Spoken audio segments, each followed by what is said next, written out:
How to fix unable to check for updates on iOS. Now that's what I'm going to show you guys in this video, so let's get started right away. Now if you're in the settings and you go to general and then to software update, then I currently actually have an update, but if there is no update and maybe your friends do have an update, that can mean two things. One, your iPhone might be just too old to get the newest update. So let's say you would have an iPhone 5, for example. I don't know if that one's able to update till iOS 14 or 15.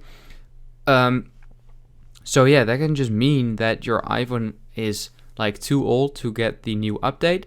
And the second reason might be because it just takes time for Apple to roll out the updates. So you might get an update earlier than others and the other way around. So it might just be that, you don't have an update yet because you just have to wait a little. So I hope this video helped you out. Please leave a like and let me know in the comments. And I'll see you next time. Have a great day.